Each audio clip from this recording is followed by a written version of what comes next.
but with knowing, with understanding, with awareness and mindfulness. So then you pull yourself back, step back, not to come too close or to touch to the extreme or the boundaries. And so in some case, you practice, you train yourself with discipline, with disciplinary code of conduct, or with put a lot of effort until it will be like too much. Almost you come too close to the extremes, and it's become a self-torturing, self-mortification extremes. And this the obstacle for meditator and practitioner or monastic people as well, who attach to the law, to the way, the tradition too much. So we understand about the Majjhima, the middle way. So then it's just step back to the central area. So the middle, it doesn't mean you force yourself just to go straight. If in front of you is a wall, you just go and hit the wall or try to come up to the other side. This is an unwise way. If there's something is blocked in front, you still have some other areas, some spaces to do some to turn it or to make the new way. But with knowing that we try not to go close, get closer to the both, to the two extremes. Majjhima Patipatha. And so in Majjhima Dhammathesana with Ajahn Payutto, characteristic of Buddhism, not only talk about the Eightfold Path in the Four Noble Truths, the way to the cessation of suffering. He talked about what the most appropriate, the most effective, the most proper way of practicing and living. And so this I just add up from what that your comment. Thank you. It's very good comment. Think about middle way. But for when you think middle way, when during your practice, you find some kind of a painful feeling, or it seems that you force yourself too much. You feel exhausted, and then you keep saying with yourself, give an excuse, give an excuse that, this is not the middle way. This is Attakilamatha. And many people in the retreat always come the way that spend the way that practice with very, very simple, is some kind like a punishment, a torturement. But I said Attakilamatha, self.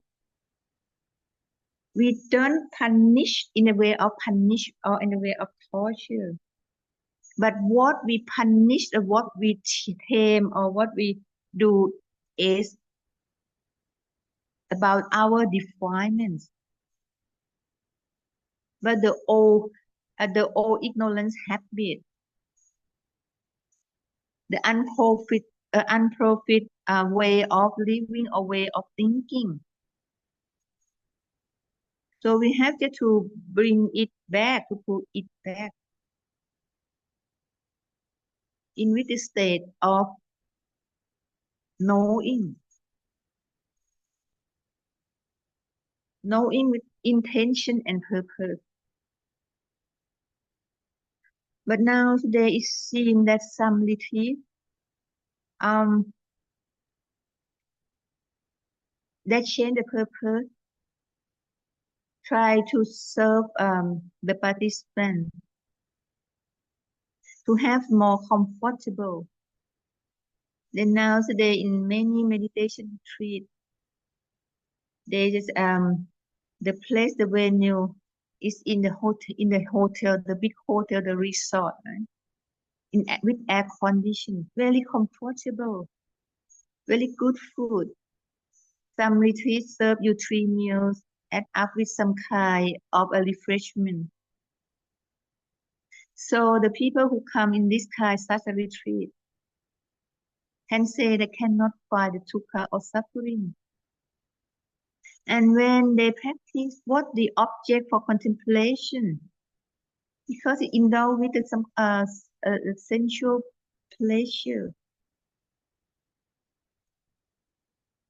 It's just only to say that, oh, I'm just finished complete the meditation. And what kind of meditation? It's not suffering for the one to see, but all the happiness. And once it come out to the to daily life, into reality, we know, everyone know that we cannot get or we cannot attain a comfortable state all the time. We cannot stay among the good people all the time. If we do not start to learn, to train ourselves, to stay with the thing that we don't like, the thing that just only bring us the sense of uncomfortable, and how that you can survive in the world today, in daily life, because the world now is really it's no more the safe place to stay.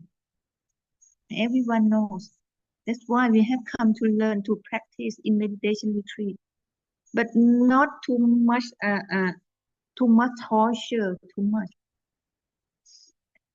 And sometimes we can find some contentment, some joyful during our practice.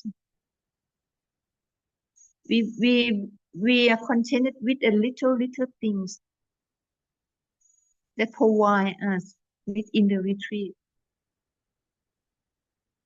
A bit maybe not comfortable, but the thing that not make you too much stress, too much. If you cannot find the outer condition to make you feel contented, you just start from yourself. Don't take it too much serious. Sometimes we can make fun with the thing that we have to cope with, to encounter with.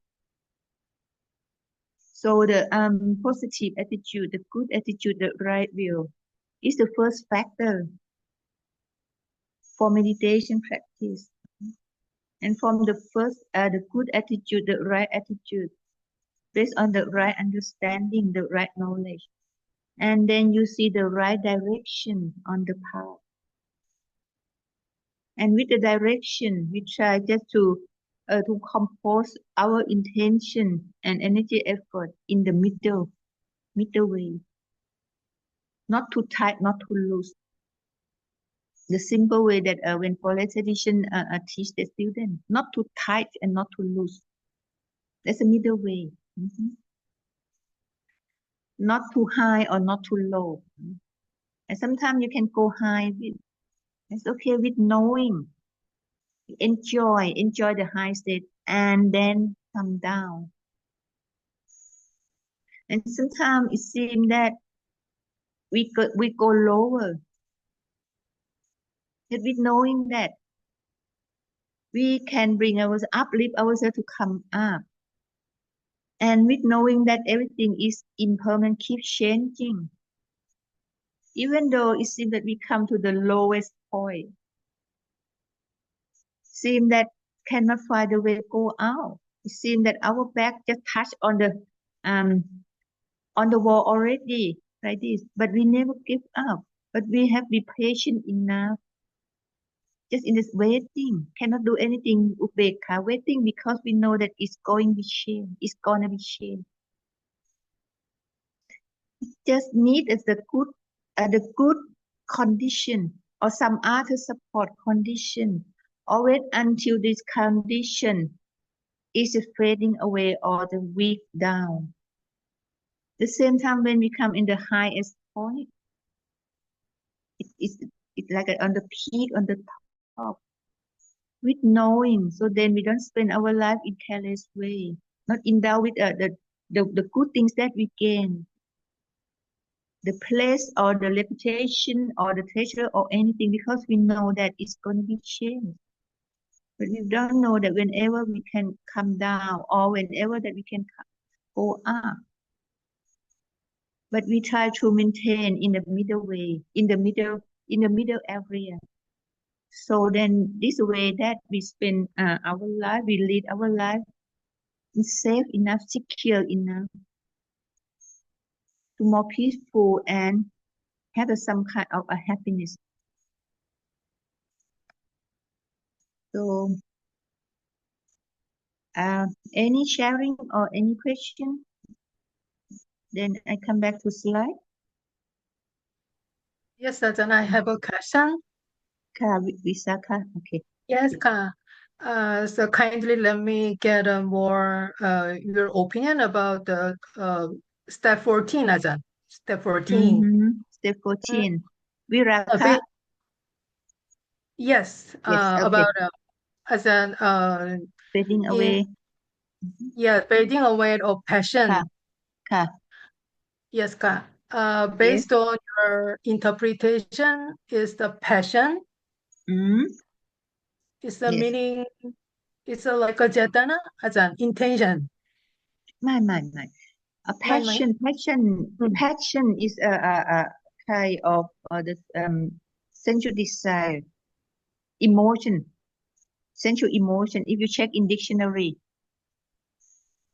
but intention maybe can be an intention, but better is not based on the passion, because passion. So in the sense of we love, we want it to be in this way, that, and sometimes what we love, what we want is not the right way.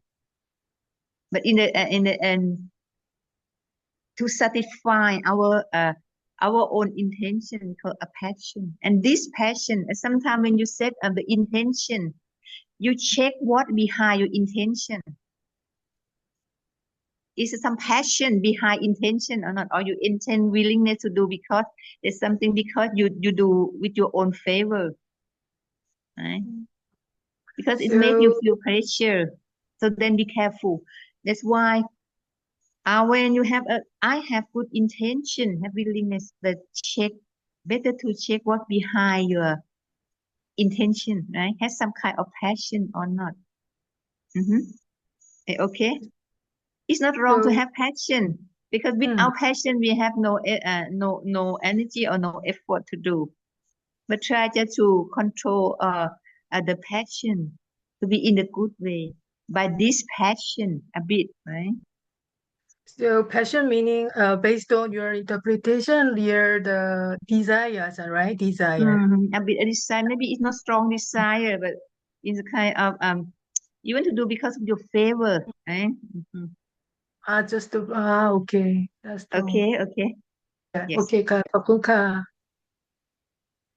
Passion okay, but with right intention. But what about your passion, right? It's personal act. I answer what I talk about. Right intention, but how you know it's right or wrong? Until you have to see the right direction is a right intention. And in many cases, right intention, but with the wrong, with wrong time or with wrong condition, the outcome, the result may be in otherwise. And passion, because passion is something is about our own pleasure. Even they're not a kama chanta, not in about the sensual pleasure, but be careful about passion, right? I'm not sure that it's okay. It's clear in some level, okay? That because of the way we try to explain the interpretation with worldly language, and it's not our own language. So, but anyway, after we just bring it and do some kind of digestive and crystallize until it become our own interpretation with understanding. But when we understanding the way of communication, maybe it's not quite actually the same from the one who sender and the one who receiver. And one more thing is depend on the what kind of the past experience or about the perception, the memory, the sanya, and some kind of sankhara, and some kind of the different state of knowledge. Okay, okay. Anything? I have one thing. Yes, please. Do you have an example of when the passion could be not a good thing and when it could be a good thing? For contrast, based on examples. Okay. Would you mind just to write down your name on the screen? But maybe not this time. So again, example for passion. Can you please make it clear a bit about the question? I'm sorry. Sure. Yeah, just a minute. I'll type it out. Or you just speak and if oh, I'm okay. not understanding. Yeah. So I was just wondering if you have an example of the passion in how it could be a bad thing versus how it could be a good thing. If you have like two examples for contrast. So then, do you have any experience about passion for yourself? For me, from my experience, I use the passion as a tool to motivate me to get the task at hand complete. Like, for example, in my work, I use that as a way to funnel the emotion to drive me to complete the task at hand. But that's only my experience with how I use it. And it's always get you success. Your work is success or not? Yes. If you work with some emotions and passion, yes. It puts me in like the flow state where I don't have to think about any of the hindrances. I just focus on the task at hand. But anyway, after that you feel tired, right? Because you have to use your energy in an emotional way, or it's to create, to build up the passion, right? So in passion it means it's not wrong to have passion. Yeah. I have passion, everyone have passion, but the passion in the way that the action or reaction that give rise from passion is it the right way? It means it's not in the way that disturb or destroy your oneself or others. Right. Yeah. Like in my case, I don't feel tired when I use the passion, so long as I'm not going against the path of least resistance. Right. So for me, I don't feel tired afterwards. In the past, I would, but I try to be more mindful of the situation and all the variables at hand. So then there's not anything wrong about passion, but we concerned about the way to bring passion to come up to be with the cetana, the good right intention, to be the right action, and this all is in the eightfold path. The eightfold path, the right way, and start from the passion. But in Buddhism, we can talk about the passion. But nowadays, people just use the passion, right? Sometimes the drive, the force to drive you just to get up, to rise up, to do this and that. But if with the good intention, strong intention enough, right intention enough, the right effort enough, that we can use this kind of the force drive to do the duty. And we do it in what kind of, with a healthy state of mind, and not force too much, not push too much, right? In a way, not the passion either to be the best, to do the best, just a passion in the way that what I do it as good as I can. And I cannot do it better within this condition, within this time. And if you have more passion, or next time, if I have more, the better condition, a better information, or to support, then your passion is you will do it better than the better now. It cannot to be passion to be the best, because it's some kind of sin of perfectionism. Right. The perfect is the perfect is imperfect. Right, and perfection is the enemy of good enough. So can you can I have your name, please? Josh Santos. Oh, okay, Josh. Okay. Hey, you change screen, right? Because before that your screen have name and so then thank you for Athena and George or Joshua, right? Yeah, I think that they wanted I think Kun Fluke wanted us to add our ID number in front of our name. Yeah. Okay,ค่ะ.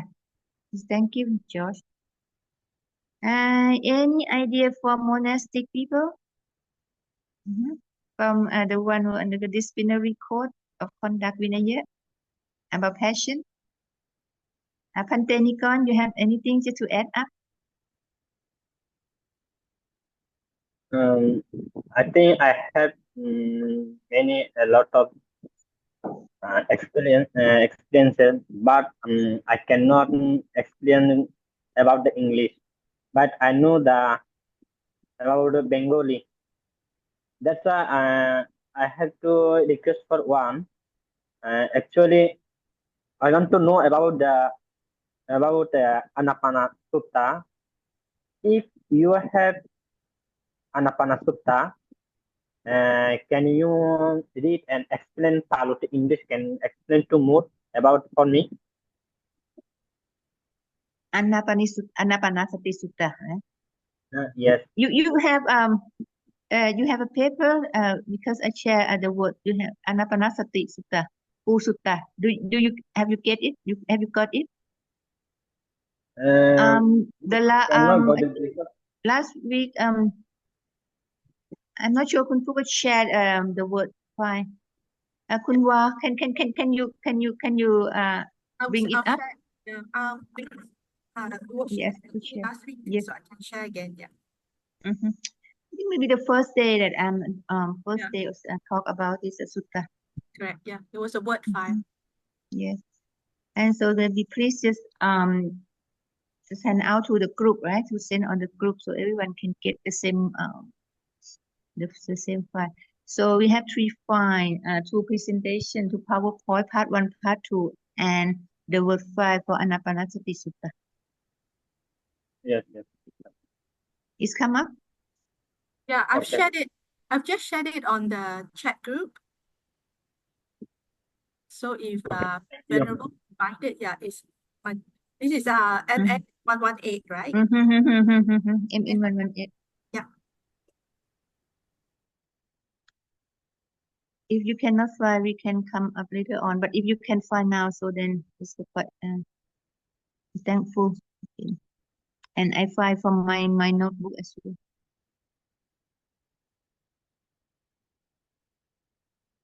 It's quite a long sutta. Ajahn, do you want me to share on screen? So Phante, you want to share screen, or you just want to get the file? Or you get the file and then you can ask me question later on. The file is actually in the chat. Yeah. We shared in the chat. Yeah. Oh, it's up on the chat already? Yes, already in the chat group. Okay, okay. So can I start, because quite a long sutta. But anyway, so the Phante, any point that you want to know, okay, want you to ask. Have a quick look, and then because as in Majjhima Nikaya, Ānāpānasati Sutta, mindfulness of breathing. So start with the introduction, right? And from introduction come to the body of a sutta, or the way of practicing the method. But before that, before the method, the Buddha just recommend about the page number 2.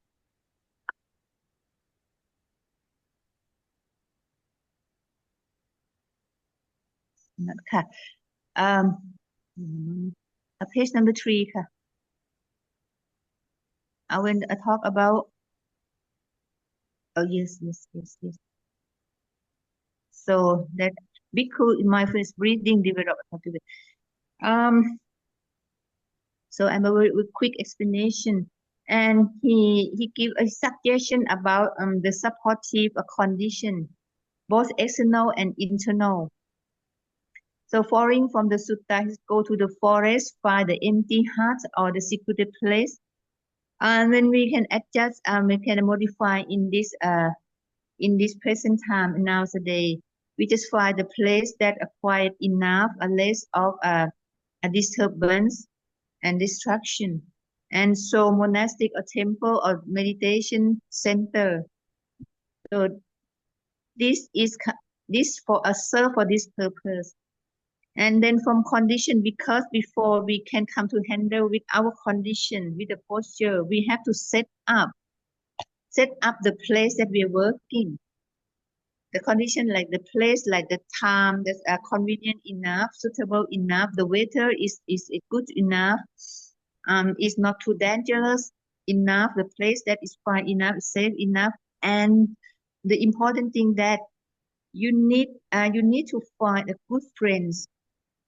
The one maybe teacher, instructors, or what kind of experienced one, or the one that practice together to have undertake the same standards of practicing together. And later on, he recommend the posture. So I can say that this is the only one sutta in meditation practice to recommend about the postures. Sitting with crossed legs. I have problem with my notebook. I cannot make it out. That sitting with crossed. Okay, that's the Pante you can check later on. And then this which page? Number 2, number 3, number 4, or number 4? Yes, just keep it. And before that, he said, sit with erect. It means he purposed the sitting postures, in lotus postures. Why he recommend the postures? Because the object we use is breathing, and breathing is the inner object. So the way that we have just to pay attention with the object, because the breath is a moving, flowing object, refined, moving object. The way that we practice first, we start to following. Then we follow the flowing of the object. And so we have to know the track first. The track is the starting point here from the forefront that Buddha said, set mindfulness up in the forefront. Forefront is here, the entering. The point that the area that you have some sensation or there's some touching. It shows that there's like a sign, the sign of entering point. And when we do breathing in and breathing out, we follow the breath. We not follow the actual air, but we follow the sensation of the body. We can feel, we experience that our body is moving a bit, like expanding and contracting with in-breath and out-breath. And this technique we call following. So the Kaya-nupassana, contemplating the body, we bring the object is breath to follow with. Why have to follow? Because our object is flowing. How to know to you can stay tuned with the object. So if the object moves, so our attentiveness have to move. Then this technical term we call following. Following from the entering, the starting point down to the ending point, as mostly is about in the around the middle in the abdomen, like this. In Satipatthana, you practice in rising, falling, right? The rising, falling of your part of the body. The same in Ānāpānasati, but Ānāpānasati, rising, falling is the form start from your nose down to the belly. Analyzing falling of the body, tie up with in-breath and out-breath. So from following, the next step, when you do it more and more until it seems that you can stay tuned with the moving object. Now this time no need to put some kind the force or effort to stay with the breath. It seems that it go in and out on its own accord. And in this state, you feel that your breath is very subtle, very refined. Until it seems that your breath is disappear. You cannot follow the breath. You cannot follow the breath anymore because it seems that there no breath. Breath is disappear during the way. But actually the breath is not disappear anyway, but because our attentiveness is start to be more refined, our body is more still. And if you come to this stage, we switch our attention from following to just stay in one point, guarding. I think the technique that some of you are practicing now, from following. And when you cannot follow, you start, you come just to stop, right? Guard in one point. But for the point in Ānāpānasati is the forefront.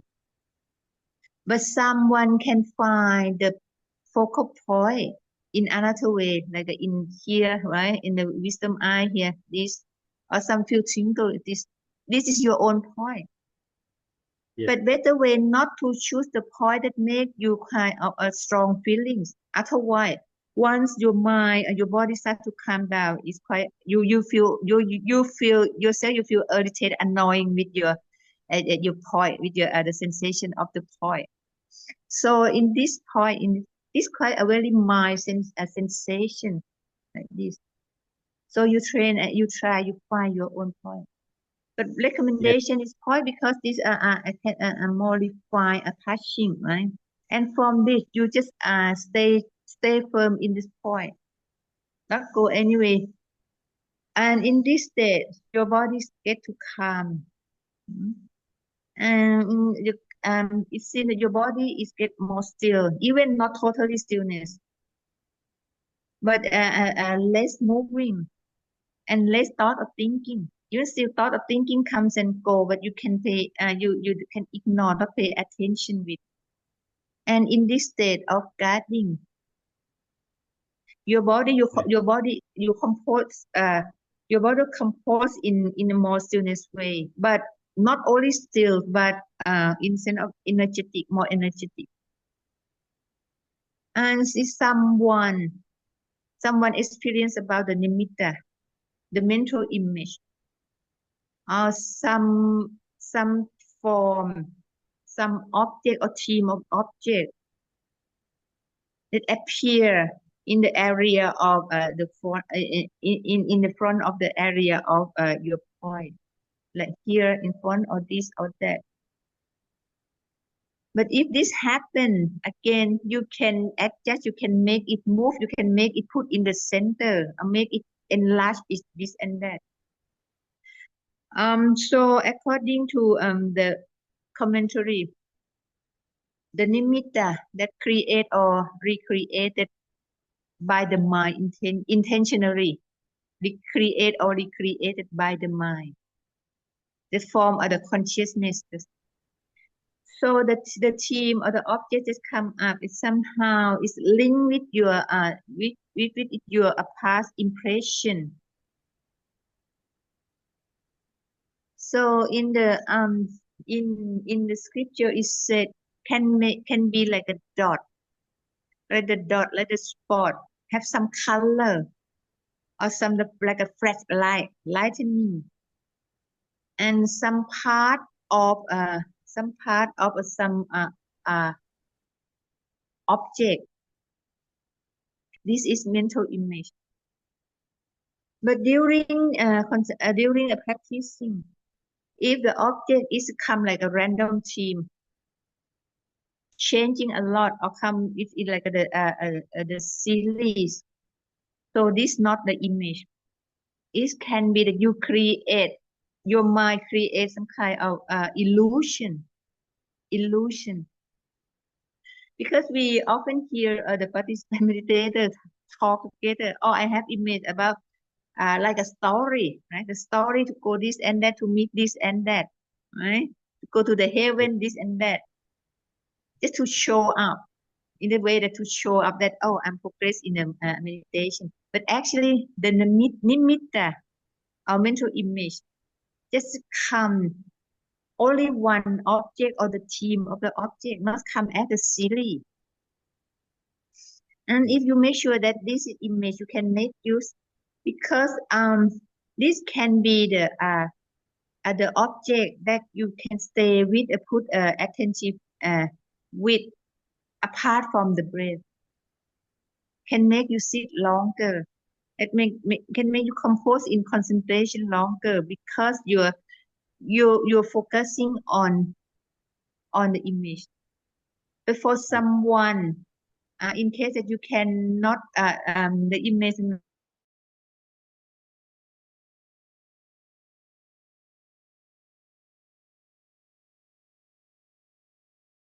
some object to put in front and look at, to focus with.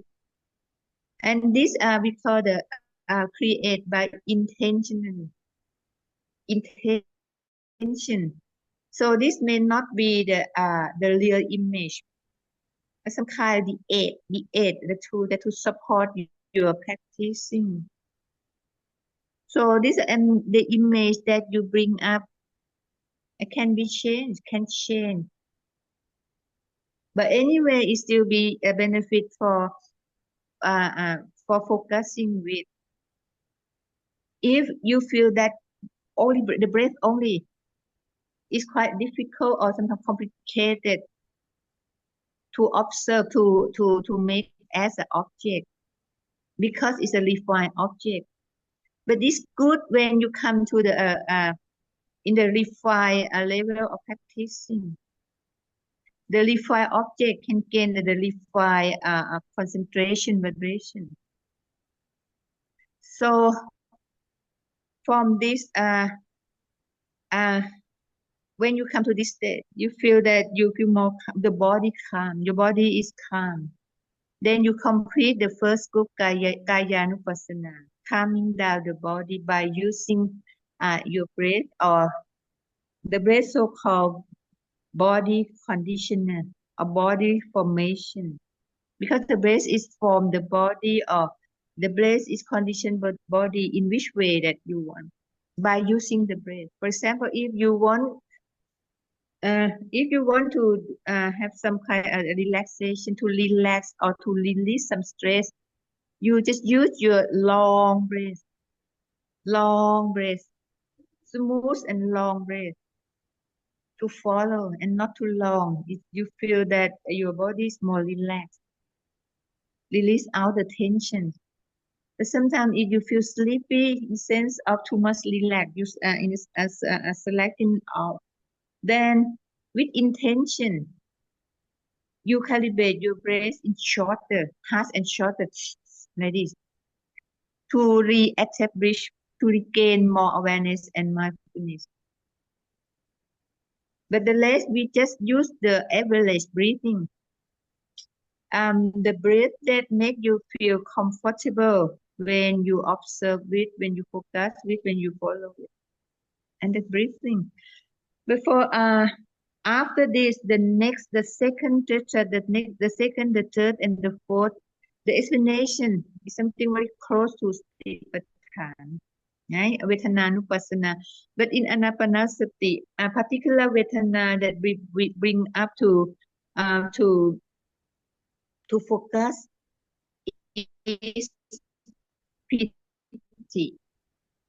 That's why we have to practice in the first group, Kāyanupassana, more and more, until it seems that you have some particular good feeling, and you remember this kind of feeling and bring to work to contemplate in the next chapter, Vedana-nupassana, rapture and happiness, and then this and that. The outcome from the second is calming down the feeling, because the feeling is mental formation, Citta Sankhara. Why we have to work to practice in the first group and the second group? The purpose that we want just to readjust the mind state within the appropriate state. Nothing to cause to stir up, to condition the mind much. Then we have to control with the feeling, because the feeling that can stir up the mind state, create some mood. Because in the third tetrad,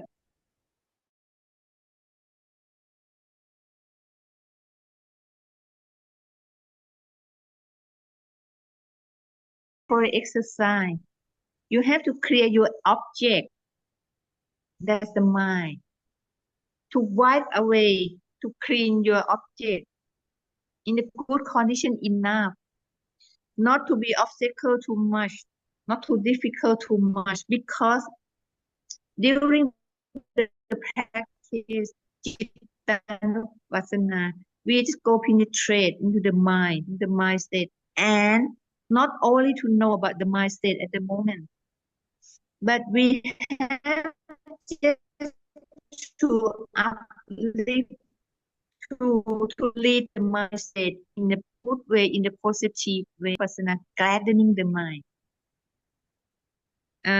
Apipamotayang, pamotha, the gladness, the gladdening the mind. And where the gladness come from? The gladness come from the residue of the sukha feelings, the refined happiness feeling from the second tetrad, the residue that we absorb in the mind and make the mind have in the uplift state, the mind more open, more bright. In this state, we call gladdening the mind. And from gladdening the mind, anyway, they still have some kind of the good vibration on the surface, right? Because the feeling is something like energy. And so the mind have some kind like illuminating or moving, caught with the refined energy.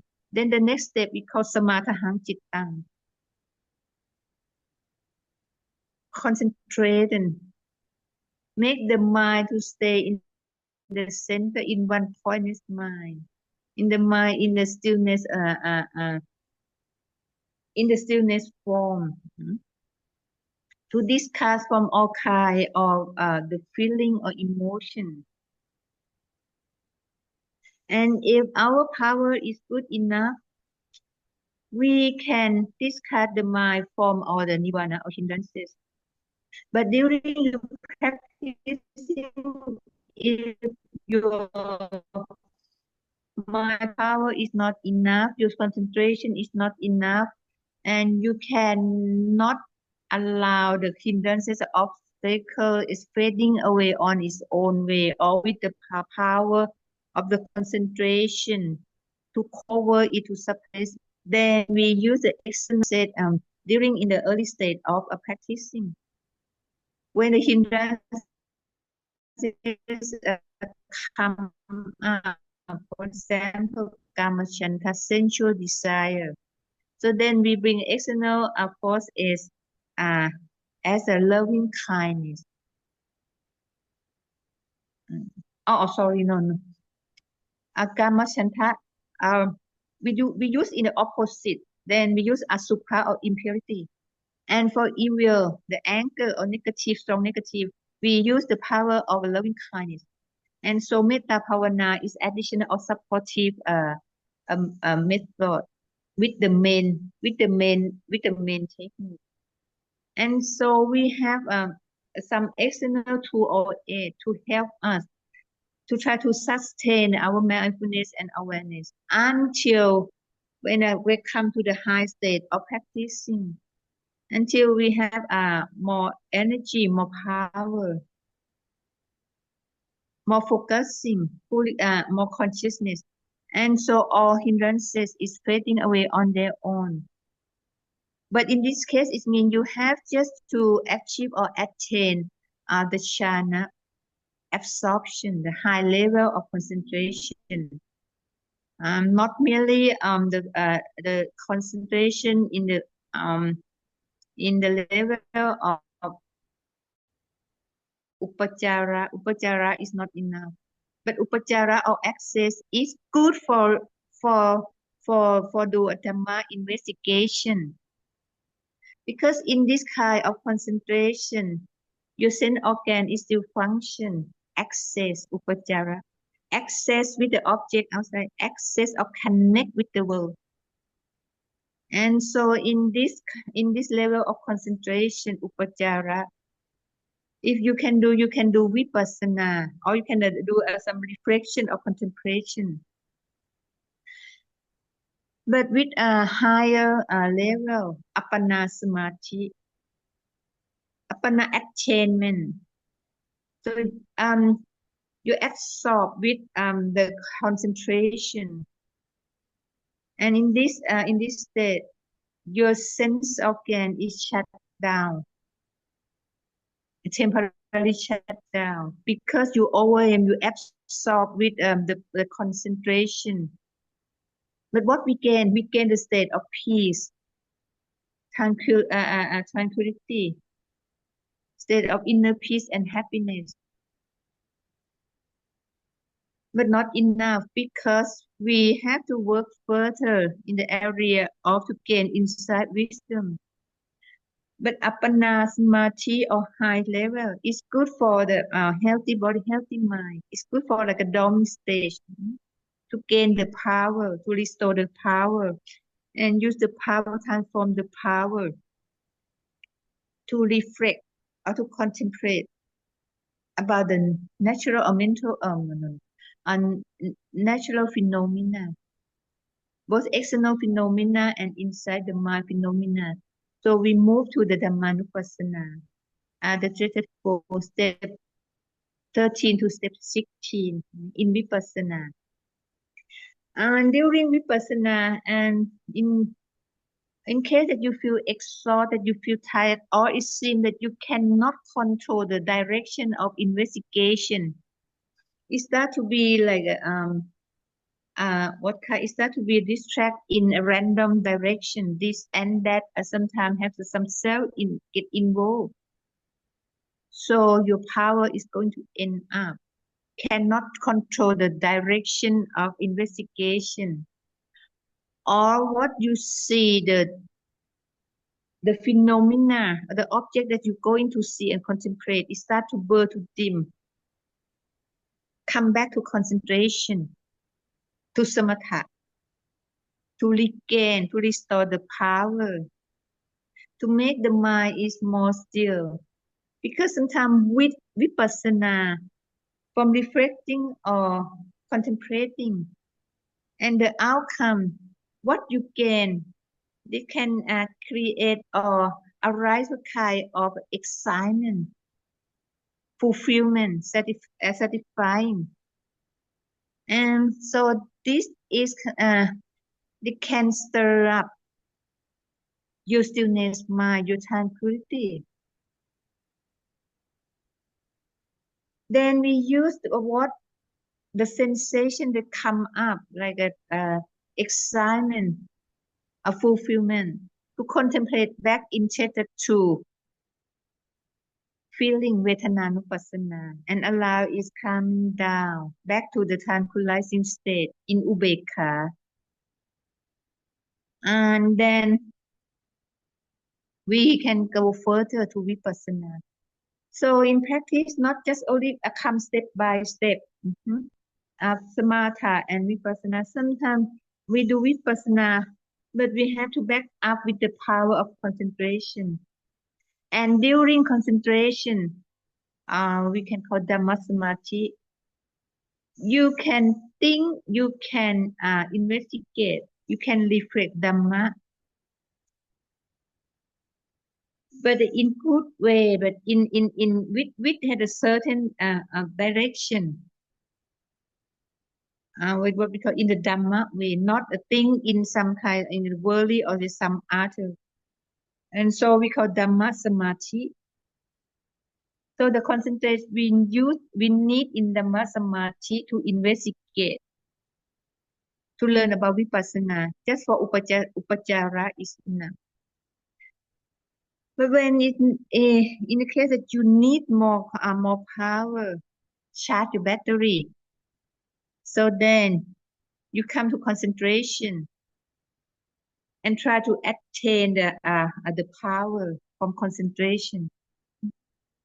If you just kind of skillful enough, come to Patamachana, so then Vittok Vichan, it means Vittok Vichan is the way to be aware that it's time that you can come back at the beginning state, apply, to start again, right? This. So anything happen, come back to the first step, right? In Ānāpānasati, following.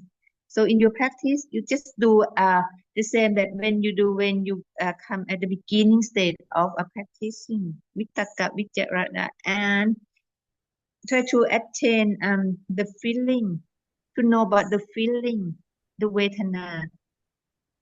Because come to the Sukha, because the Sukha, the residue of Sukha, can uplift the mind state, make the mind more bright, gladness, right?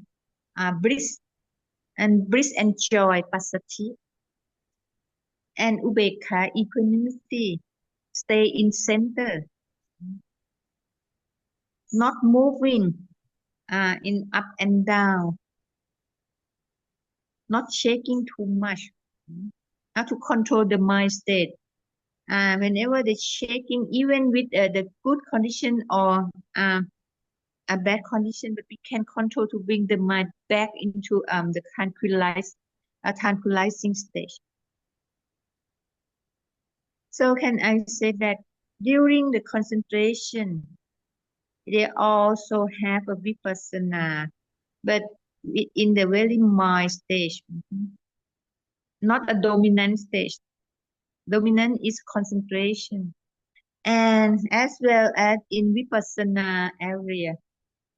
So that you need concentration. Otherwise, the Dhamma investigation or Dhamma contemplating is become the mind proliferating. It tends to be occur to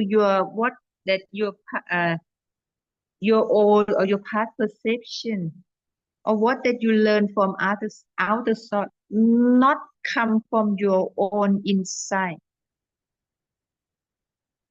So in meditation, that's why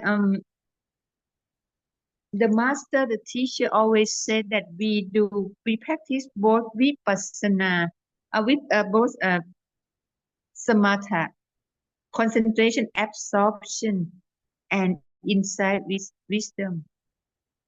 So this is guarantee to make sure that we abide close to the noble state. Start from Sodabhana, Sakatami, Anakami, and Arahant. Okay, enough. Too much. And so not only this, in the sutta, when complete the method, the Buddha further instructed that in the way that to encourage that when you practice Ānāpānasati in complete develop and complete, and so you come to the stage of a satipatthana. Then Ānāpānasati is close to satipatthana, but Ānāpānasati is not under satipatthana. Ānāpānasati can say that is the sitting posture practicing.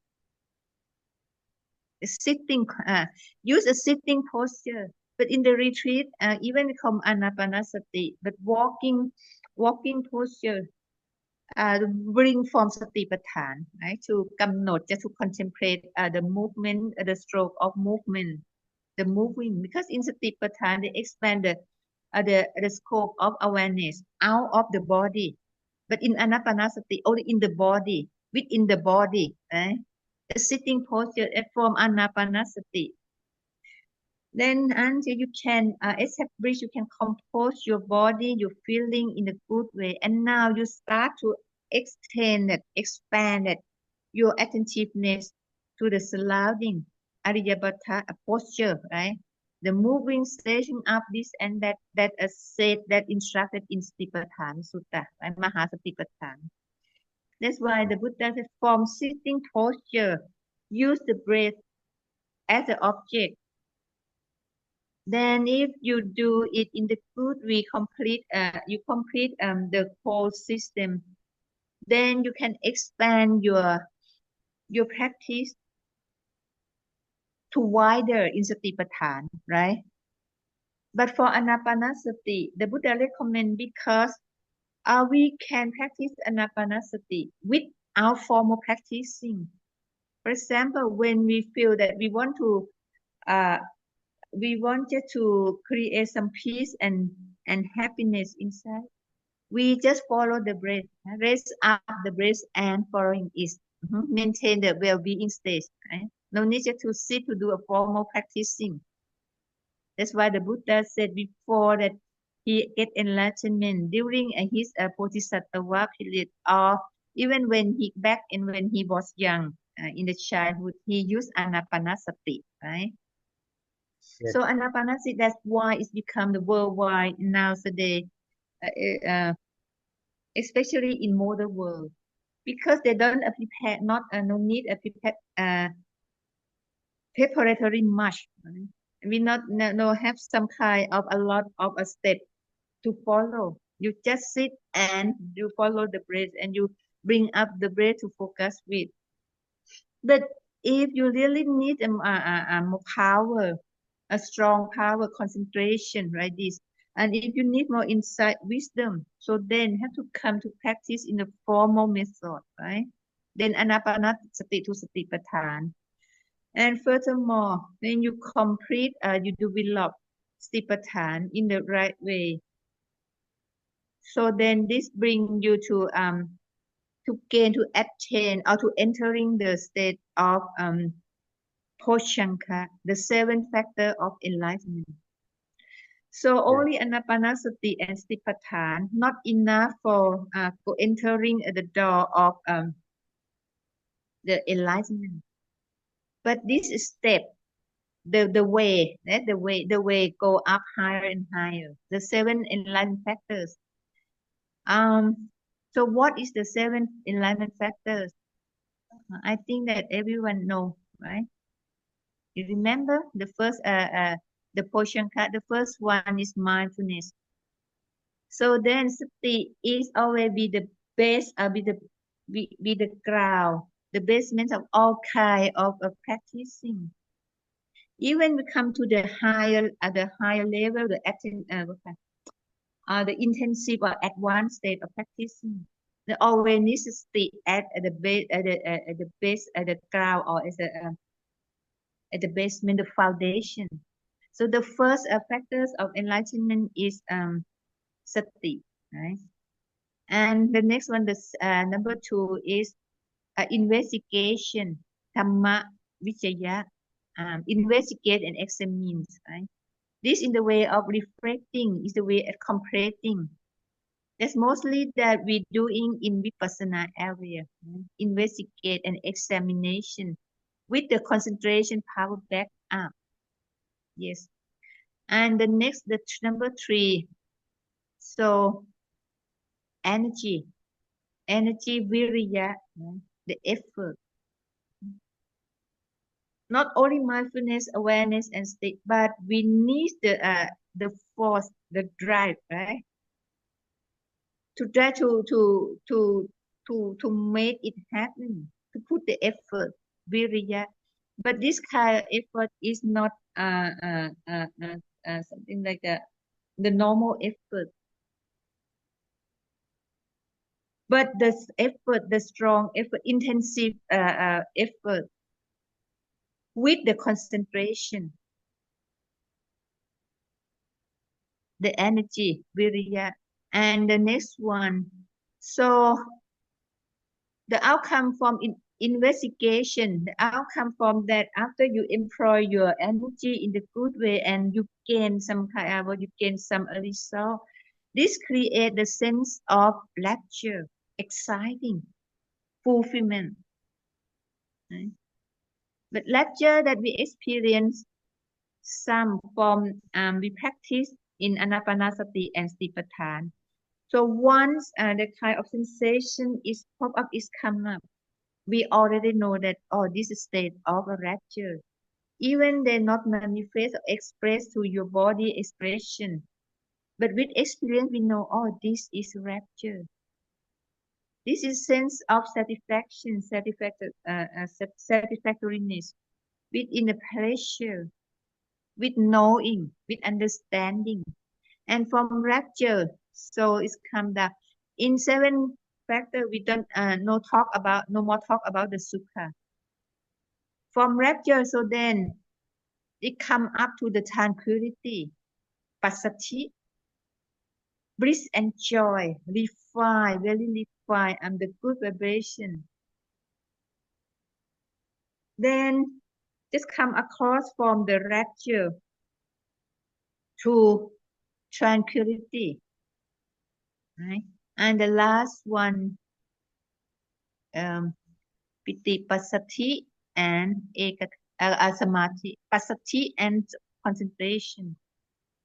Because in this state we have done, we don't want a sukha. We practice until we experience atukkhama sukha.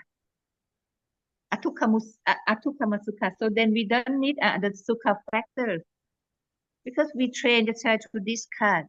So from the rapture come to tranquility, and we compose the mind in concentration state, concentrating.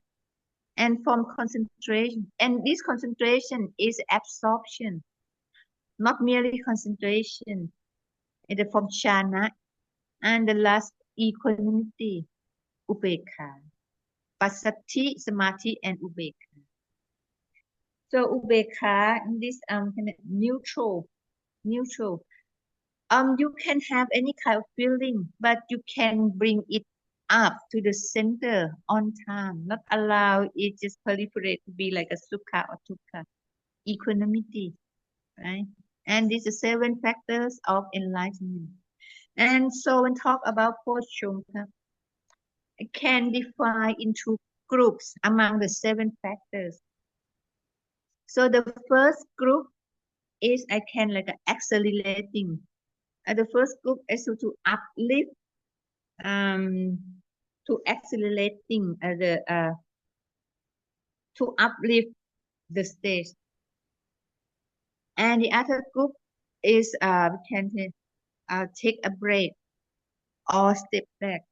Because if we practice a lot of energy, a lot of excitement, a lot of lecture, so then we overwhelm with this kind of factors, and so we waste, we use up energy in unnecessary way or ineffective way, and it's not the main purpose.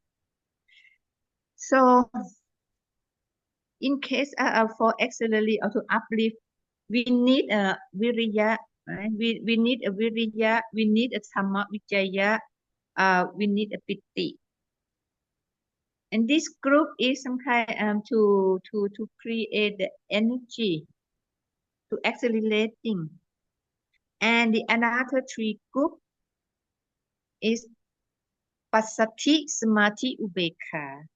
Is a calming down the stage, to take a break, in the sense of then when you drive a car, whenever that it seems that you have a high speed, accelerate, right? And it's seen that your car is drive fast, and it become dangerous, it's not safe. So then we lower down the speed, calm down, come back the calming down the state to save energy. Passathi, samadhi, upekkha. And where the sati is in the middle. Sati is some kind like a checker, observer, to control, to make the balance. Sati in the 7 Wongshookeaw is make a balance, the balancing factor. Sati will know that whenever that you use up energy, you go too much further in Dhamma Vicaya, investigating too much, have some kind of the rapture, a lot of the vibration, the good sensation. So then Sati will tell you the warning that you're going to go too fast, or you're going to distract it on the way, or you're going to use a lot of energy in not effective way. So then Sati will bring attentiveness, attention back to Passathi, calming down, tranquilizing. Samadhi then regain or re-establish the power, the concentration of power, restore the power. And ubekha to in the state that to get ready, to be alert, right? Attentiveness in anything happening is ubekha. So sati is in the in between, in the balancing factor. That's why sati is the most necessary factor in all kinds of activities or all kinds practicing. Okay. And so from the seven enlightenment, what you gain when you develop the seven enlightenment, the portion, vichya and vimut. Okay, and come up. So the vichya is knowledge. And knowledge, in the sense of the knowledge, to acquire the knowledge from the nature. Vichya and vimut, and not only know, but we can go across, we can go above all what that we call go above all the condition, knowledge and deliverance. And from deliverance, you can very close to the door of liberation. That is all about Ānāpānasati Sutta. And from Ānāpānasati Sutta, the main discourse, when come into the practical way, all this sutta is not enough to give us a more explanation or the way, the how to the method to practicing. So then we have to find another sutta, Ānāpānasati Katha. And this the sutta is said by Sariputta that you can find in Patisampithamma, right? And the part in English version, the part of discrimination in Bali Kuttaka Nikaya, Patisampithamma, and the name of this called Ānāpānasati Katha. This all explain about the how to do the manual, the method. And this I bring this from this sutta to explain, to come to explain the main sutta in Ānāpānasati. Because in Ānāpānasati, the Buddha just only said that you do this, do that, but how to do. And how to do. And from my understanding, in the Buddha terms, in the Buddha era, most of participants, they practice as an ascetic before. They know a lot, experience of the jhana, the absorption, right? The Buddha himself, the first book of disciples, the five ascetics under the Brahma or Brahman. So when the Buddha talk, it's just the topic. They quite understand well. It's quite well understood. But nowadays, people don't have any kind of knowledge or the way of practicing. Then we have to find out there's some this additional explanation. So from the original Sutta Patisampithamma by Sariputta, you can find some in the book of the path of purification, Visuddhimagga, the first level of commentary by Buddha Kosa in tradition in Theravada tradition. Visuddhimagga, Kampi Visuddhimagga, the path of purification by Puttakosa. The Indian monk who come to Sri Lanka and bring all the sutta and original teaching back to India. Because you know that not too long after that, the Buddhism is disappear, disruptive, and takes place by others belief and religion, the Brahman or Islam. And then there's an Indian man. He come across the sea to Sri Lanka because at that time Sri Lanka is only the place to maintain, to reserve the original teaching of the Buddha, but they write down in Sinhala language, not in Bali. So Puttakosa come from India to Sri Lanka and ask for to allow the Sri Lanka Achela give him the sutta discourse and translate back from Sinhala language into Bali. For Mahayana, I think there's one commentary is very close to Visuddhimagga. Is called what type of Vimuttimagga?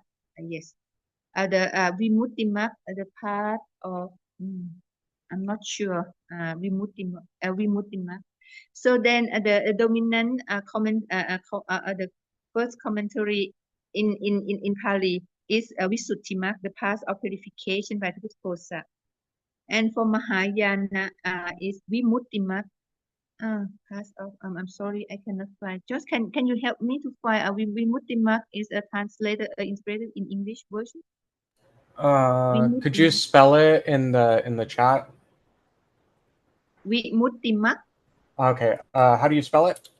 Vimuttimagga. I found it. Yes. One Okay. moment. Vimuttimagga in Mahayana or in Northern School. Okay. The part of something. Is it this one? Can you bring? Sure. Just a minute. Yeah. What is said in English? Share screen. The part of something. This one? The part of freedom or the path of liberation is by Patela Upatissa, right? Yeah, yeah. So then you have two different. If you want just to check back or just to do some research. A path of purification. It says though that it's deprecated. It says it's deprecated here. Maybe it means maybe outdated. I'm not sure. Oh. This work is no longer recommended because there's a better translation by Ānāpānasati Sutta. So okay. In my time or maybe in the past time, this can be the one of a reference. Right? But anyway, some explanation it seems like what they said is not makes quite a reasonable sense of something. But just to compare, that mostly we use in Visuddhimagga. But don't believe too much in the text, right? Just bring in like the guideline to work with. I'm sorry, I have no idea or knowledge enough for some other reference. If one can find some good reference, so then you can share with your friends. And now to Thursday. Okay, and I put that in the chat as well. Yes, what are you going to say? I added that link as well in the chat. Okay, so thank you. You're very helpful. Thank you very much. So I think that we have to come to sit in trio. So any question? We will do all the question and answer and take a break. And so then, yes, Kun Virat, anything you would like to share? Ajahn, when talking about Ānāpānasati Bhāvanā, I recall that I used to read the book of Ajahn Buddhadasa, and who recommend that in case that we have no time, we can practice just only the first 4, and we can bypass the second and the third, Yes. and then reach the Dhamma part, which is the last part. Yeah. To attain to vipassana. Yes, Yeah. it is said in the book Mindfulness of Breathing. Yes, you can find they have in English version. And this technique, Ajahn Buddhadasa said, a shortcut technique. After you practice in the first group, the first tetra Kayanupassana, enough until your body is still, more stillness, then you can come across from the feelings and citta to contemplate the Dhamma. But for me, I think if you bring this kind of recommendation, have to be fully aware. Because during the practicing, if we don't practice to experience about the feelings, that's quite a problem.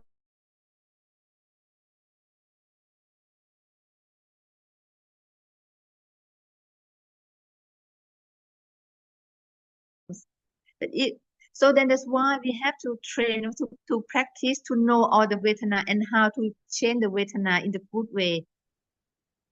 If you have time, better to follow step by step, or in case that for the first group, if you practice, you complete the first tetra. But in the way that as Ajahn Buddhadasa recommend, not in the way that to follow the original sutta. Because remember, between step 3 and step 4, coming down the body, Ajahn Buddhadasa proposed or represent the way how to coming down. He talked about the nimitta, he talked about the guarding state. But actually, this is the method in the concentration. If one don't understand, Ajahn Buddhadasa said, coming down the body, it seems that our body is coming enough. So when go further, the shortcut to the vipassana, and come to contemplate the anicca. And because the experience is not enough, right? When anicca is come from not is the inside wisdom, not realizing, right? Anicca. But if we slowly practicing, if we have time enough, and we have the determination enough, can just do a feeling. Okay, maybe not do in the mind, citta, because it's quite complicated. But the touching in the area of the feelings, to know how to cope with, to control the feelings. Otherwise, when you come to the fourth tetra, anicca, that you said that anicca is hardly to see, right? Anicca and vilakha, the passion. If you have an experience about the overwhelmed with feeling, right? So virakha, you don't know the nature of rakha. When talk about virakha, right? It's fading away the virakha. Maybe you can get mistaken read. So it's good the both way. Then you can do the shortcut, the full course. But which shortcut you have to be wise enough, right? To be aware enough, not to mix up. But nowadays there's quite a problem. I can say that for the one who follow a recommendation, just for the step 4 coming down the body, okay, don't do anything. Because the way the coming down the body, you can force your body still, right? It's not calmly, not still by the way of practicing. Right? But people think they follow they follow what is said, what the recommend, what is said, what the instruction. Calming down the body, tranquilizing the body, but inside is stirring, shaking, a lot of feeling inside. You can freeze your body, and then without a misunderstanding. So you jump up to the vipassana, contemplate anicca. If you can do so, but with it a lot of the knowledge, the right knowledge, right? To the information back up to know the nature of anicca, the nature of dukkha and anatta. Because even just the meaning of the dukkha, Not many people know that the dukkha in the three characteristics is not the same the dukkha in the Four Noble Truths. Dukkha, the same dukkha, but the translation, the meaning is not exactly the same. Dukkha, the dukkha from nature can bring the dukkha in the Arya state, the cause of suffering, because of attachment, not just only dukkha. The dukkha, the nature of dukkha is not suffering itself. For example, okay, naka. So thank you to letting up. That's why I'm very aware. At the beginning of the first batch, second batch, I talk about the shortcut, and later on, I realized that I realized that I must be aware about that, because many people will come to Suan Mok or practice in the Suan Mok way. They say they do the short way cut. But we don't understand what the intention of Ajahn Puttathasa. Ajahn Puttathasa can do, he's the best in practicing. So in step 4, it means he has have a fully knowledge in step 4, coming down the body. Yes, by using nimitta, he know how to explain about the mitta, the mental image, this and that. And he know the feelings. Okay ค่ะ ขอบคุณมากค่ะ ขอบคุณคุณวิรัต Thank you ครับ Maechee ครับ so can ค่ะ one question and take a break and then we come back to sit, and so we then 4 o'clock and we come to check ค่ะ คุณอวา any question?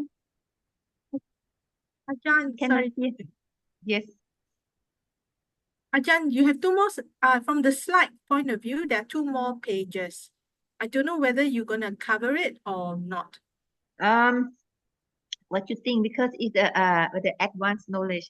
I will try a bit, right? Yeah, only 2 pages. This one I'm sharing on screen. Actually, only one, because the last is something like to encourage message, right? Okay, all right. For everyone, how many days? Minutes? Okay. And Wu Jun, you can come back after sitting 4 o'clock as a Q&A question. Okay. And this page. As I said about the 3 characteristics. In Vipassana Samadhi, I said that so we can do both concentration and to investigate the truth. As Kun Virat or some always said that when talk about anicca, tukkha, anatta, clearly understanding, but when come to practice, is why it's so difficult. That because there is be concealed or there is be blocked by some other phenomena. For example, when we talk about number 1, sunyata samadhi, concentration to the void. Number 2, animita samadhi, concentration to the silence. Number 3, apanahiti samadhi, concentration on the desire. This in vipassana samadhi, in the scope of investigating in the 3 characteristics. The main purpose is to understanding about the aspects of the 3 characteristics. And so I don't follow number 1, 2, 3, the sequence, but I follow by the sequence of the factors of a characteristic. So concentration on the anicca, the way how to concentrate the anicca. Animitta samadhi is bring the silence. The silence. Sign is some kind mean like the point to focus with. In anicca state, the focal point is keep changing, right? Moving. So better to catch up what the moving, then we have a concentration on the silence. Don't have the fixed attention on particular object. For in samadhi, we have a particular object. But in vipassana, we cannot. We do a lot. So then in this way, the object that have to compatible with according with the phenomena and the anicca phenomena is doesn't no have the same spot, have the same focal point. Then the way the concentration animitta, no more animitta, right? No more objects, silence. And it's quite difficult for the one who practice with nimitta. Then I always say that for the one who cannot get nimitta, sometimes it can be your benefit for the at one state of practicing. You don't cling to attach to your nimitta, right? Because when nimitta arise, then you try to regard it, you can keep it in permanent form. Oh, it's so good, right? It's so good, so that it's nijjang for me forever, and that is your experience in your practicing. So practice in unimitta silence, okay? But before that, mitta is quite good, right? It's quite benefit. It's quite some kind powerful for us. And the second phenomena, dukkha. So number 3 in this aspect, dukkha, concentration on the desire. Dukkha comes from dukkha because we wanted, we desire the thing, the phenomena to fit in the same form. So the way to antidote, be concentration on the desireless. No more wanting, because we know that it's hard to maintain our wanting. Hard to stay with what we like, what we love, what we desire. Just only bring a dukkha. So apanihita samadhi. But this requires a very advancing state of practicing, to be careful. Then in this way, the object we bring is desireless. Don't want, don't fix it, don't try just to make the way of practicing, observing. And the last one, anatta. Anatta, non-self. So when we understand that no self involved, and without self, we call the state of without exists is void, right? Voidness. But voidness or emptiness, it doesn't mean that everything is disappear. For example, I sit here in this hall in the library, I can say that this room, this hall is empty, is void. But they still have a pole, still have something else. But we not get involved. We don't get involved. We don't get in touch. So then we don't pay attention. We call that this is the empty place. But it's not totally empty. You still have the shelters that have the structure.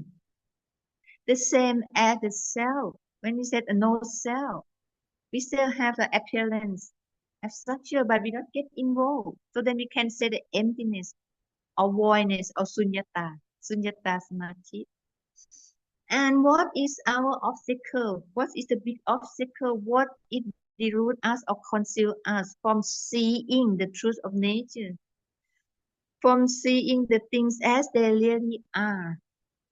Anicca. Anicca is a phenomena of it, as I said, it's flowing, continuous flowing, seamless. When anicca is everything is come and goes, come and goes, come and go, come and go. But actually, it starts from the single moment or the single object, but it changes, it's flowing. I can compare with the movie. The way that they put the production of a movie, they make from the layer of the slot, right? The film, right? The one shot from the camera. When they want to show the movie on the screen, they just put the layer of the films, the one object, the one film, and another, and make it moving. And so from one spot to another spot, continuous flow that make the screen is moving, right? They have something appear on the screen. But if you just shut it down, you just take off the power, the screen is freeze, not moving. And that time you see clearly what the object, right? What is going on in the spot of the screen. The same as anicca. We cannot see the nature of anicca, the object of anicca, because It keep moving, it keep flowing, seamless, continuously. It's very fast, right? In the movie, we call we said 16 mm, right? 16 millimeter. The what kind? This when we say the quality of the film, the movie, 16 mm, something like that. And that is come from that in 1 second, the reel is moved in 16 millimeter, something like that, right? So, okay. What make the object is keep changing? It's because of the time. It's up on the time. The time change, so the object change. But we cannot stop the time, and so we cannot stop the flow in the changing of the object. And the dukkha are hard to endure because keep changing. The changing of status, changing of condition, always, until it seems that we feel get lost. We feel that cannot feel security. It's secure to follow this kind of changing. There's a dukkha and anatta. We don't understand self as a five aggregates. That's why the five aggregates is quite important to explain the phenomena of anatta. Because when we think about atta, with the whole mass of atta, right? But if you have knowledge of the atta is just only the combination, the composition of all elements. Then when they aggregate, so then there is a disaggregate. So the antidote, I don't put the antidote. So the antidote, I try what the antidote of okay.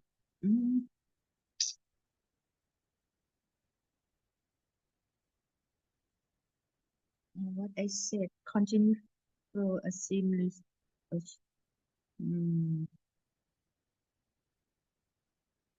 The antidote of anicca is in Bali santati. Santati is continuous. So then we have to break the continuous change, moment by moment. And in this case, fully mindfulness and fully awareness with consciousness can help. We break on the flowing in the moment by moment. We break the flow, and then this we can see the anicca clearly. We break it in the object by object, moment by moment. So that's why we always train ourselves in the present moment. We fix our attention in the very fast present moment. And then this moment gone changing to the another moment. And so it's become the place moment. And the next moment move and become in the present moment. And the present moment become the past moment. If we think in the breaking, right? The breaking through in the continuously in the flowing, make we see anicca closely or clearly. An antidote of a dukkha, changing, hard to bear with the changing. And so antidote is we call a parihara ariyapata. And ariyapata, the posture I think is explained in satipatthana, right? Ariyapata, but ariyapata, ariyabata, something like that. You check in satipatthana. So when it's dukkha, cannot bear with, cannot endure it. So then change posture, change direction, not to fix it, to fight it. Want to bring back what that we desire, what we like, right? Because changing. So then the antidote is now it's just changing. We changing direction, right? We changing a posture. We changing maybe in the sense of changing a replacement, right? Replacement.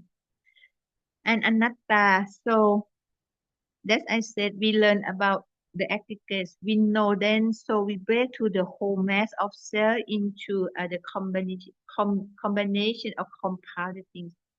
As the Buddha said that every phenomena is a compounded thing and is a dependent origination.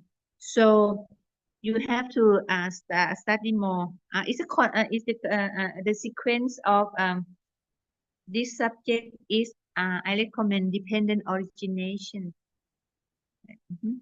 And you learn the Four Noble Truths and the Four Noble Truths and dependent origination.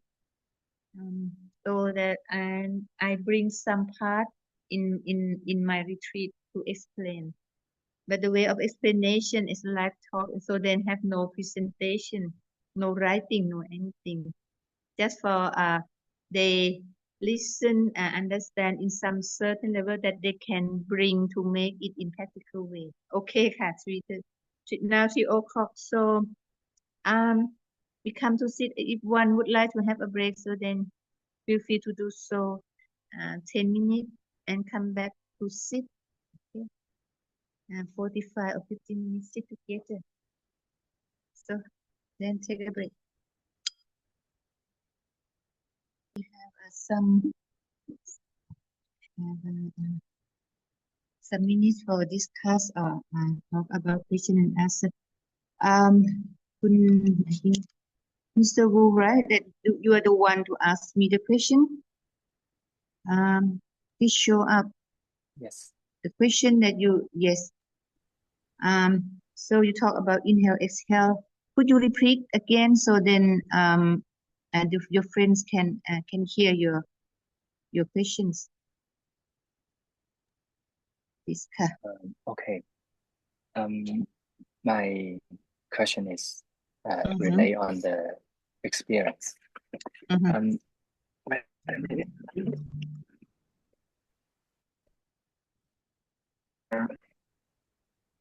Yes. I focus on my breathing, especially on my inhale breathing.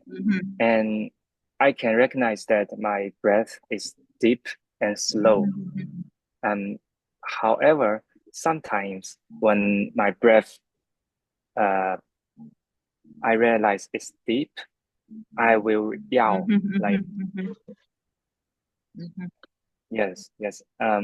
Sometimes I yell so many times, more than 3 times, 5 times. Yes, I don't know. Is it a good sign? It's only in inhale, no? When you yawn, you happen. Yes, in only inhale. Okay.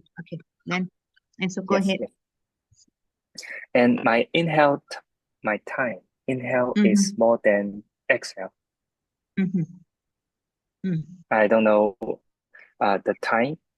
Inhale is equal to the exhale, or it is normal that the inhale time is more than the exhale.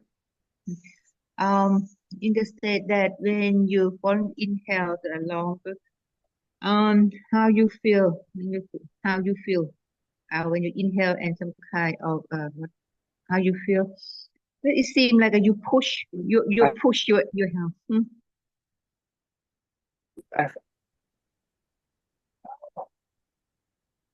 Yes, a little bit. So this is the way Yes. that you often practice, right? This object you often use. Yes. And you have experience in some come to state that you cannot find your breath or not, or you still keep falling. And when come to that state, how you feel? I feel relaxed. I feel present. But not too long, and then it just come very short moment. Yeah. You keep practicing. And I yell. In Jainism, it's kind of a body adjusting. It seems like when you breathing in, you try to push, you put your effort too much. Like Maybe. this. Yes, yes. But for our breath, as and it's not happening. Our breath is okay. It's feel more smooth when you do exhale, right? But Yes. for because you put your effort too much, it seems like you push the edge. So when start to breathing, use a regular or normal breath. But anyway, at the beginning, or once you notice that you start to try.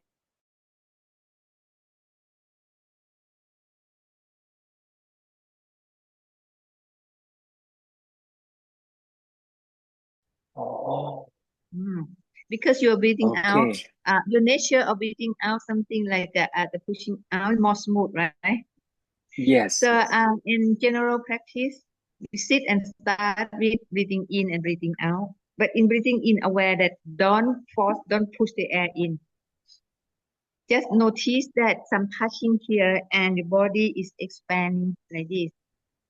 And so when you come to say, oh, it seems like you struggle, like you're going to draw like this, to cup the air. So start switch to breathing in first.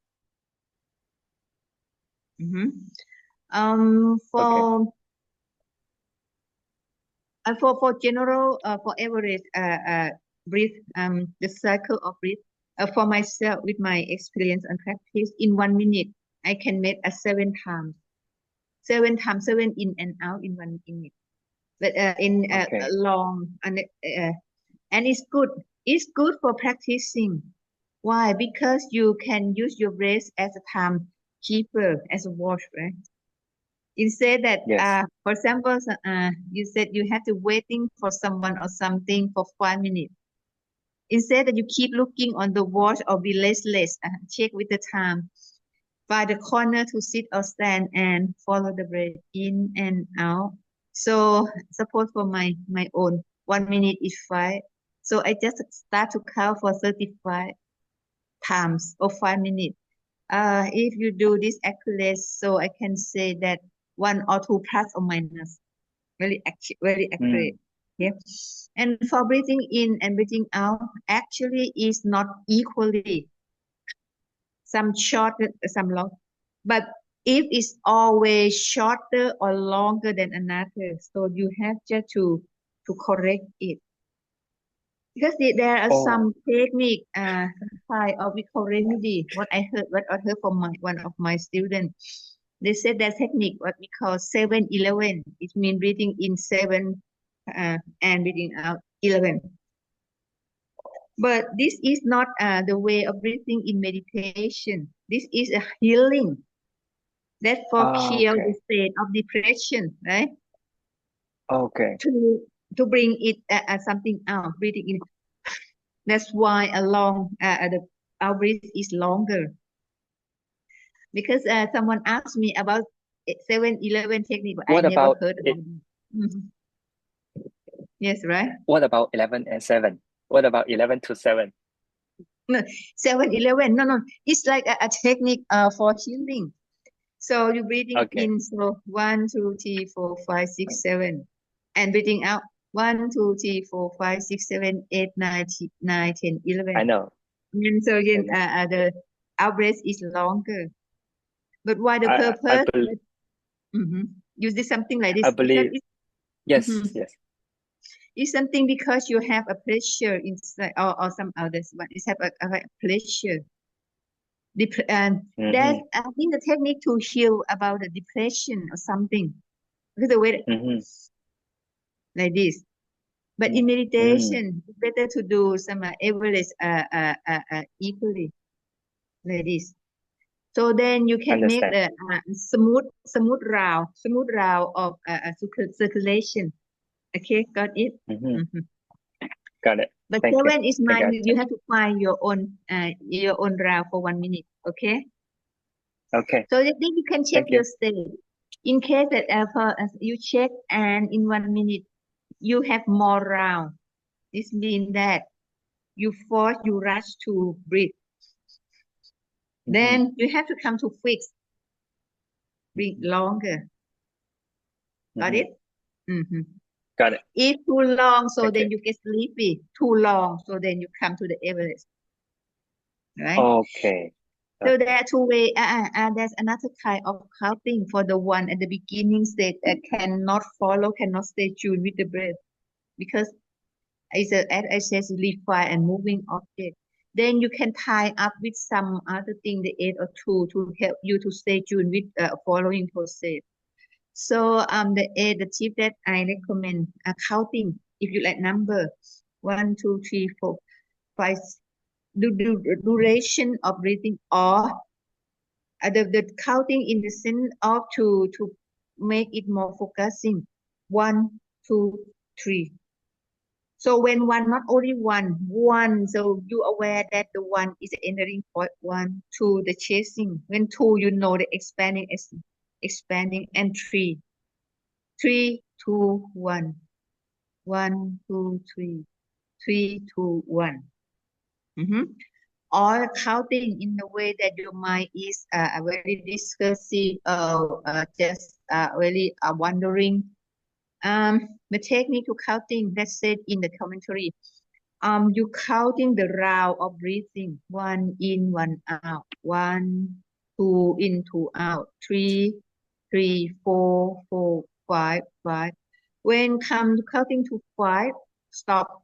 Don't continue counting, because we get used of counting because we learn from small and the kid or in the school. So we can count, and at the same time we can think like 1, 2, 3, 4, 5. I just talking to you and not counting.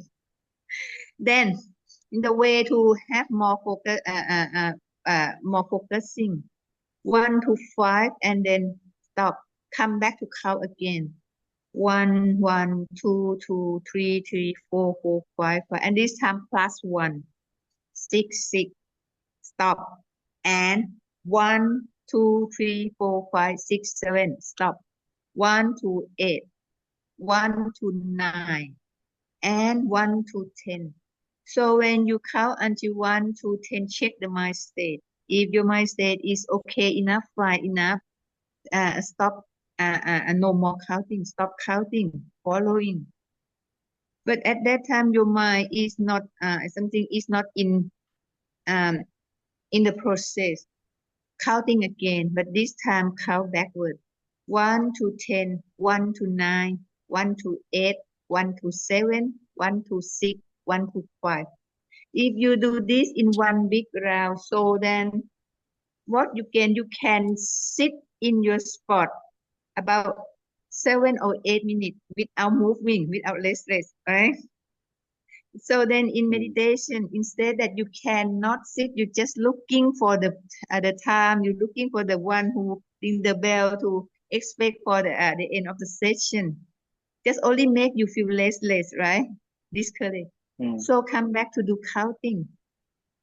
So then there are many different ways for counting. It depends on the purpose. And more than counting, if someone don't like about the number, because it seems like you are accountant or storekeeper, right? 1, 2, 3, 4, 5. Then you can bring some other object, like it's something like a nimitta, but actually it's not nimitta. But the object that you bring with intention to make your focusing stay tuned with the object. Maybe use something like the flower or the something, or if you like the wave, because the wave is moving. Breathing in, you visualize. This is the technique of visualization. Breathing in like the sea wave come to touch to the shore, stop for and breathing out. Breathing in and breathing out. And for your example, that you can feel that your air come from at the back, right, to the tail, right? That's what you said. Yes. And in the then bottom of my body. tailbone. You sit on the floor or you sit on the chair when you sitting? In a soft chair. On the chair. That's why, because you can feel cross leg. On the floor, on the chair, on the floor. Yes, cross leg on the chair. Because if you cross legs on the floor, you don't feel until it come to the toe, like this. But for the chair, some do like this. Yes, yes. But anyway, it's as Yes. you assume that you can feel that come and from to the tailbone, right? I Yes. remind with some recommendation from some teacher. In this time, you assume that you breathe by the back, breathing in and come to go along to your spinal cord down to the tailbone, something, and bring it out like this. Or you breathe through your vertebrae, your spinal cord, like this. Just try in many ways. What did you feel? Because it's your self experience. And from what I learned, I am not sure that in Mahayana or Tibetan style, the breathing, when they breathe, they make the way from this and by breathing out, that is through the body. Like this. Not here. In Ānāpānasati, in what I explained, the track is here, come in and out, in and out. But I found that there's some explanation when breathing in, and breathing out like this. You create some the side track. Breathing in and now flow in the body like this. Or breathing in here and breathing out. Or breathing out from here and breathing in. There's so many techniques for foreign states. Until you can pass, you can go furthermore than following. No more breath to focus to foreign guarding. And so then this no more worry or concern of where the breath go on how to do it. You just focus your attentiveness, yes, in the point. You find your point yet? Where is the point here? Here? Have you find the point? The sense. What did you feel sensation here? Have you find it? Do you find it? When you're breathing in? Yes, I can feel it. So when you find your breath, it's very subtle. So you move your attention, you're focusing here in the breath. Don't do anything, just observe. Right? Okay, just try it. Do it again and again and again. Okay. Understand. Any question? Thank you. Any question? Anything you want to add up or you want to share? Discussing. So the 15 minutes. Kun Fruk. So have Kun Fruk show up on the screen yet? Yeah, many. Then assume that so then everyone has attend. Ajahn, there's one more question. I actually raised it. The question is, you mentioned a few times on intuitive mindfulness or intuition meditation. So can you just elaborate a little bit on that, please? Actually, they're not a particular technique. Intuitive or intuition is come from when you practice and can you gain a high level. And so what do you call the awareness is become like it's from intuitive, right? Intuitive awareness. Intuitive awareness is used in samatha field, but intuitive wisdom in vipassana. But when practice until it's become like until it becomes the way of life, or it's automatic practicing when you sit and then so not too long you come to the state of a high level. And this time it seems like there is what we call in Pali tradition the one who knows. It seems that there is a one who knowing here, the knower here, this intuitive awareness. And now you have without any intention to be aware. You're just aware, to be alert, to be active, right? And the same as in wisdom, intuitive from here, the one here. Another we call, there is an article that is my favorite article. It's called inner teacher. Inner teacher. At first, you need an external teacher, external guidance, but that's one. When you practice, it becomes this, or it comes inside. Intuitive teacher who tell you what's right and wrong, right? To be like a your radar, right? gain wisdom and concentration. So there's no particular format, but just only know by the one who practice Pajatang, right? Okay, okay. Thank you very much. Joshua, anything that you share for us, Joshua? A sharing guy. What is what you your own center? What you share? Your own center, your own organization, or something that you share to us? So I don't understand. no. I'm just kidding because you're just showing some the link of website, right?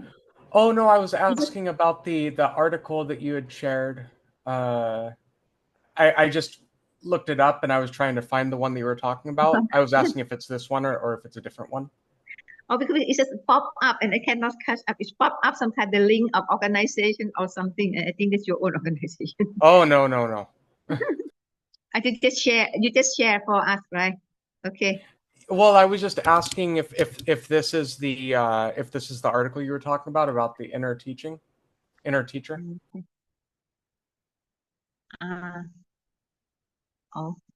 Stable.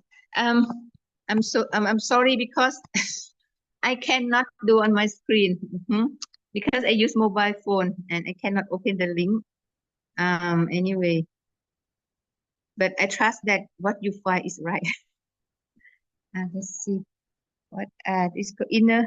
Oh, she very fast. Yes, inner teacher.